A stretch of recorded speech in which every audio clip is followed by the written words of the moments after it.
हाँ तो मेरे लॉलीपॉप, कैसे हो? आशा करता हूँ अच्छे ही होंगे।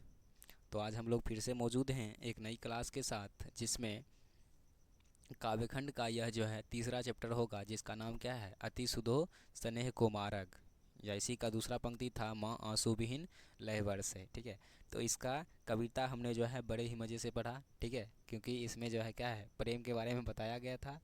तो मेरे ख्याल से तुम लोग को जो है बहुत ज़्यादा मज़ा आया होगा। ठीक है, तो आज हम लोग जो है इसका तीसरा चैप्टर का जो भी ऑब्जेक्टिव होगा, ठीक है, उन सभी को आज हम लोग क्या करेंगे, सॉल्व करने की कोशिश करेंगे। देखिए, आपका पहला क्वेश्चन बोल रहा है कि नादिर शाह के सैनिकों द्वारा घनानंद कब मारे गए थे। तो आपको याद रखना है कि नादिर शाह के सैनिक द्वारा घनानंद जो है, बोल रहा है ऑप्शन में 1739 में, या 1938 में, या 1937 में, या 1936 में। तो आपको याद रखना है ये जो है 1739 ईस्वी में क्या गए थे, मारे गए थे। ठीक है, अगला है कि घनानंद किस किस धारा के कवि थे। तो आपको याद रखना है कि घनानंद जो है, ऑप्शन है कि राष्ट्रीय काव्य धारा, या रीति मुक्त धारा, या सांस्कृतिक काव्य धारा, छायावादी काव्य धारा। तो हमने आपको बताया था ये जो है एक रीति मुक्त काव्य धारा के क्या थे, कवि थे। अगला है कि घन आनंद या घन आनंद किस काल के कवि थे। अभी तुरंत बताया है किस काल के कवि थे,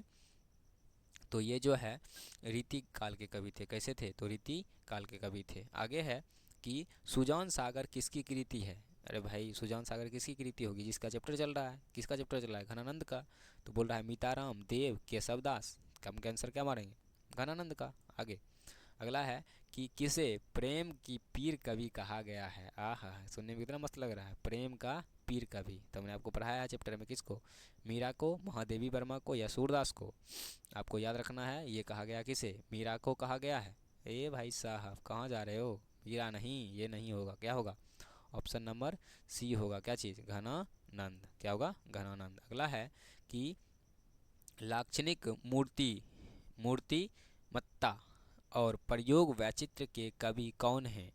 तो आपको पता है कि यह बात जो है एक कवि ने कहा था, किसके लिए, तो घनानंद के बारे में। तो यहाँ पे ऑप्शन में है कि तुलसीदास, सूरदास, बिहारी। ना ना ना, कौन होंगे, घनानंद होंगे। बताए थे कि 250 साल वर्ष बाद जो है ना इस प्रकार का कवि कभी जो है अभी आया है।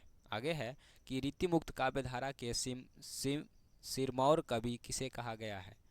ऑप्शन है कि बिहारी को, पद्माकर को, मतीराम को। तो आपको आंसर में याद रखना है किसे, घनानंद को कहा गया है। किसे कहा गया है, घनानंद को कहा गया है। अगला है कि घनानंद किस भाषा के कवि हैं। तो आपको याद रखना है कि यह जो है किस भाषा के कवि हैं। ऑप्शन है कि अवधी भाषा, प्राकृत भाषा, या पाली भाषा। तो आपको याद रखना है यह जो है कौन से, वज्र भाषा के कवि हैं। कैसे कवि हैं, वज्र भाषा के कवि हैं। अगला है कि प्रेम धन किस युग के कवि थे। प्रेम धन, देखो ये जो है ना आपका अगला चैप्टर का ले लिया गया है। ठीक है, तो अगला चैप्टर का लिया गया है, तो इसलिए हम लोग इसे भी क्या करेंगे, सॉल्व कर देंगे। गलती से आ गया होगा, तो यहाँ पे आपको याद रखना है ये जो है ना प्रेम धन या प्रेम घन, इनका पूरा नाम जो है ना है बद्री नारायण चौधरी प्रेम घन। ठीक है, तो ये जो है बोल रहा है आदिकाल के कवि थे, या भक्ति काल के थे, या छायावादी युग के थे, या भरतेंदु युग के थे। तो आपको याद रखना है ये जो है भरतेंदु युग के कवि थे। ठीक है, इसका दूसरा क्वेश्चन है कि कवि प्रेमधन ने के अनुसार भारत में आज कौन सी वस्तु दिखलाई नहीं पड़ती है। तो आपको याद रखना है कि भारत में जो है ना आजकल पत्रिका नहीं, बल्कि अंग्रेजी भाषा नहीं, बल्कि कदाचारिता नहीं, बल्कि भारतीय वस्तु ही क्या करती है, दिखलाई नहीं पड़ती है। ये भी आपको अगला चैप्टर है स्वदेशी, जिसमें हम आपको बताएंगे कि ये कवि जो है ना लोगों को कहते हैं कि आप सभी चीज़ जो है ना अपने देश का छोड़कर क्या कर रहे हो, विदेशी चीज़ों को अपना रहे हो। तो इसलिए भारत में कभी भी भारतीयता दिखलाई नहीं पड़ती है। तो ये अगला चैप्टर आएगा। 2 क्वेश्चन दिया था, तो हमने क्या किया, सॉल्व कर लिया, कोई दिक्कत नहीं है। बढ़ते हैं इसका नेक्स्ट क्वेश्चन की ओर। अगला है कि घनानंद किससे प्रेम करते थे। हमने आपको बताया था क्या चीज़, कलावती नामक नर्तकी से, या रेशमी नामक नर्तकी से, या सलमा नामक नर्तकी से, या सुजान नामक नर्तकी से।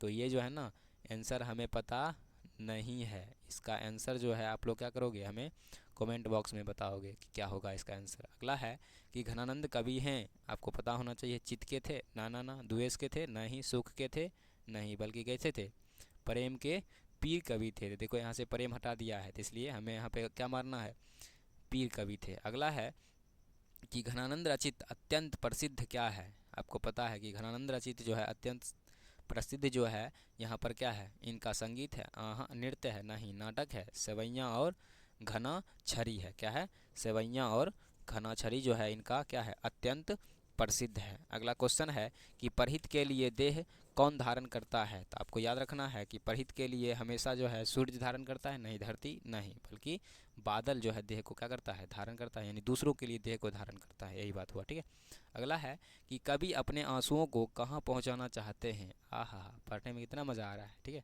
ऑप्शन है कि सुजान के आंगन में, सुजान के दिल में, ठीक है, सुजान के हथेली पर, इनमें से सभी। तो आपको याद रखना है कहाँ पहुँचाना चाहते हैं, सुजान के आंगन में पहुँचाना चाहते हैं। अगला है कि निस्वार्थ भाव से निश्चल होकर अपने को समर्पित कर देना किसका कथन है। निस्वार्थ भाव से निश्चल होकर अपने को समर्पित कर देना किसका भाव है। तो सुजान का तो है नहीं, मोहम्मद शाह का है नहीं, इनमें से कोई नहीं का है, बल्कि किसका है, घनानंद का है। ठीक है, इन्होंने ही बताया था ना कि प्रेम मार्ग जो है क्या होना चाहिए, अत्यंत सरल और सीधा होना चाहिए, इसमें जो है तनिक भी छल कपट की भावना नहीं होना चाहिए। ठीक है, अगला है कि घनानंद की महत्वपूर्ण रचना है। ठीक है, घनानंद की महत्वपूर्ण रचना कौन सी है। तो सुधा है, वैराग्य है, इनमें से सभी नहीं, बल्कि कौन है, सुजान सागर है। अरे वही है जिसको जो है वो उन्होंने क्या किया था, अपनी वाली के नाम पे रखा था। ठीक है, अगला है कि घनानंद ग्रंथावली का संपादन किसने किया था। तो आपको याद रखना है कि घनानंद ग्रंथावली या ग्रंथावली का संपादन जो है किसने किया था, रसखान ने किया था, या सुजान ने किया था, या नादिर शाह के सैनिक ने किया था, या विश्वनाथ मिश्रा ने किया था। तो आपको यहाँ पर याद रखना है कि किसने किया था। तो घनानंद ग्रंथावली का संपादन जो है मुख्य रूप से विश्वनाथ मिश्रा ने किया था। किसने कहा था, विश्वनाथ मिश्रा ने किया था। आगे है कि घनानंद की कृति का आधार क्या था। घनानंद जो कविता लिखते थे उसका मुख्य रूप से आधार क्या था। अगला ऑप्शन है कि सुजान, निहित, धन, आनंद, कवित्त, या ए बी दोनों, इनमें से कोई नहीं। तो आपको आंसर में याद रखना है कि इसका आंसर जो है ना सुजान निहित होगा और घन आनंद कवित्त होगा, यानी ऑप्शन नंबर हमारा क्या हो जाएगा, सी हो जाएगा। अगला है कि माँ आंसूविहीन लय बरसय में किसकी बात कही गई है। तो आपको याद रखना है कि प्रेम वेदना की और विरह वेदना। ठीक है, ये जो है मुख्य रूप से दोनों का बात करता है। तो दोनों का बात करता है, तो इसलिए हमारा ऑप्शन नंबर क्या हो जाएगा, किसका कहा गया है, माँ आंसूविहीन लय वर्ष। ओह सॉरी, एक पंक्ति बोल रहा है, एक पंक्ति में जो है आपको याद रखना है इसमें सिर्फ विरह वेदना की बात किया गया है कि किस प्रकार से वो हमसे क्या हो गए, अलग हो गए थे। ठीक है, अगला है कि घनानंद के अनुसार प्रेम का मार्ग कैसा होना चाहिए। और तुम ही लोग बताओ प्रेम का मार्ग कैसा होना चाहिए, हमने आपको चैप्टर में पढ़ाया है। ठीक है, बोल रहा है सीधा और सुखदायी होना चाहिए, कठिन और दुखदायी होना चाहिए, या कठिन और जटिल होना चाहिए, या सीधा और सरल होना चाहिए। ठीक है, तो इसका भी आंसर हमें पता नहीं है। इसका आंसर आपको कहाँ देना है, तो हमारे अपने कमेंट बॉक्स में देना है। ठीक है, अगला है कि कवि प्रेम मार्ग को अति सुधो कहता है क्योंकि। ठीक है, कवि प्रेम मार्ग को अति सुधो कहता है क्योंकि ऑप्शन है कि यहाँ तनिक भी चतुराई काम नहीं करती है, ये तो बात सही है। दूसरा, यहाँ सच्चाई भी अपना घमंड त्याग कर चलती है, सही बात है, सच्चाई भी जो है अपना घमंड क्या करती है, त्याग देती है। आगे, यहाँ कपटी लोग चलने से क्या करते हैं, झिझकते हैं। ठीक है, ये भी बात क्या है, सही है।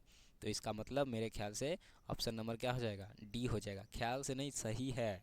ठीक है, ये नहीं जो ख्याल से बोल रहे हैं तो इसका मतलब आप छोड़ दो। ठीक है, ऐसा नहीं करना है। अगला है कि घनानंद किनके द्वारा मारे गए थे। तो हमने आपको बताया था किसके द्वारा, सुजान के पहरेदार द्वारा, मोहम्मद शाह के सैनिक द्वारा, इनमें से कोई नहीं, या नादिर शाह के सैनिक द्वारा। आपको पता होना चाहिए कि ये जो है किसके द्वारा मारे गए थे, तो नादिर शाह के सैनिक द्वारा मारे गए थे। ठीक है, ये बकलोल था। ठीक है, अब बताओ कोई तुमसे सोना मांग रहा है और तुम उसको मिट्टी लेकर दोगे तो तुमको तो वो तो घाट पहुँचेबे करेगा। ठीक है, सही किया था लगभग में।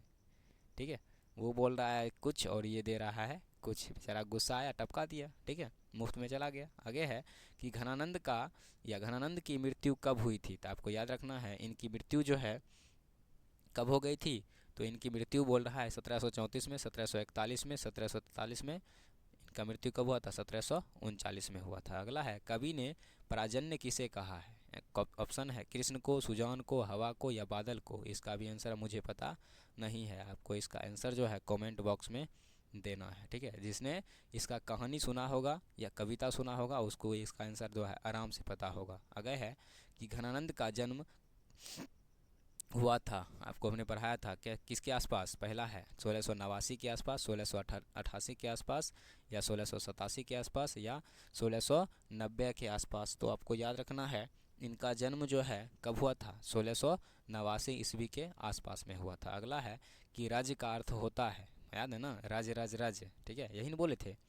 तो यहाँ पर आपको याद रखना है कि राज्य का अर्थ क्या होगा। ऑप्शन सुनिए, ऑप्शन बोल रहा है धूल, दूसरा है मिट्टी, कंकर और पत्थर। तो आपको याद रखना है राज्य राज्य का अर्थ क्या होता है, धूल होता है। क्या होता है, धूल होता है। अगला है विरह लीला किनकी रचना है, तो आपको याद होना चाहिए चैप्टर किनका चल रहा है, घनानंद का। तो विरह लीला किसकी रचना होगा, घनानंद का होगा, ठीक है, ज़्यादा पढ़ने की कोई ज़रूरत नहीं है। आगे है कि एकांतिक और एकाग्र प्रेम में कवि हैं, या एकांतिक और एकांगी प्रेम के कवि हैं।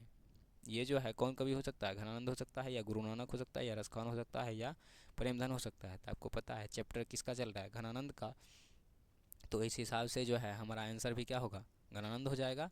अगला है संकालु हृदय नहीं कर सकते हैं। संकालु हृदय कौन नहीं कर सकते हैं, घृणा वाले, या प्रेम वाले, या ईर्ष्या वाले, और या अहिंसा वाले। तो आपको पता होना चाहिए कि ये जो है प्रेम वाले जो है ना, संकालु हृदय कभी भी नहीं कर सकते हैं। अगला है कि घनानंद की भाषा है, आपको पता होना चाहिए घनानंद की कैसी भाषा है, शुद्ध भाषा है, या परिकृष्ट भाषा है, या अशुद्ध भाषा है, या ए और बी दोनों भाषा है। तो आपको याद रखना है कि इनका जो है दोनों भाषा है, कौन कौन, शुद्ध और परिकृष्ट। आगे है कि अति शुद्ध हो स्नेह को मार्ग है, जहाँ नेको सयापन वाकई नहीं। यह पंक्ति किस कवि की है, गुरु नानक की, नाना प्रेमघन की, नाना रसखान की, नारे बाबा ना, ठीक है, किसका है, घनानंद का है। अगला है कि घनानंद कवि हैं रीति मुक्त के, रीतिबद्ध के, रीति सिद्ध के, या छायावाद के। तो आपको आंसर याद रखना है, ये जो है रीति मुक्त काव्यधारा के कवि हैं। कैसे हैं, रीति मुक्त काव्यधारा के कवि हैं। आगे है कि माँ आंसुविहीन लय वर्षय कौन कहता है, ठीक है, ये बात कौन कहते हैं, पहला रसखान जी, गुरु नानक जी, दिनकर जी, या घनानंद जी। तो आपको पता होना चाहिए ये कौन कहते हैं, घनानंद जी कहते हैं। आगे है कि घनानंद ने किस मार्ग को अत्यंत सीधा व सरल कहता है, घनानंद किस मार्ग को अत्यंत सीधा और सरल कहते हैं, पहला क्रोध को, प्रेम को, घृणा को, या कपट को, ठीक है। ये क्वेश्चन जो था इससे ऊपर में भी था, ठीक है, किसको कहेंगे, प्रेम को कहेंगे। अगला है कि मीर मुंशी जानकर किस कवि का वध कर दिया गया था, मीर मुंशी जानकर किस कवि का वध कर दिया गया था, रसखान का, भूषण का, प्रेमघन का, या घनानंद का। तो आपको याद रखना है ये जो है घनानंद का वध कर दिया गया था। आगे है कि वियोग में सच्चा प्रेमी जो वेदना सहता है, उसके चित्त में जो विभिन्न तरंगें उठती है का चित्रण किया गया है, किसमें, घनानंद में, रेणुमाड़िया रिलके में, बीरेन डंगवाल में, या अनामिका में। तो आपको याद रखना है यह चित्रण जो है किसमें किया गया है, घनानंद में किया गया है, ठीक है। तो यही था हमारा इस चैप्टर का क्या चीज़, पूरा ऑब्जेक्टिव। जो जो क्वेश्चन हमने छोड़ा है उन सभी का आंसर हमें कमेंट बॉक्स में चाहिए। अगर आपको नहीं पता होगा तो आपको आंसर बता दिया जाएगा, ठीक है। तो आज के लिए इतना ही रहने दीजिए, विशेष देखेंगे अगले क्लास में। तब तक के लिए जय हिंद, ठीक है।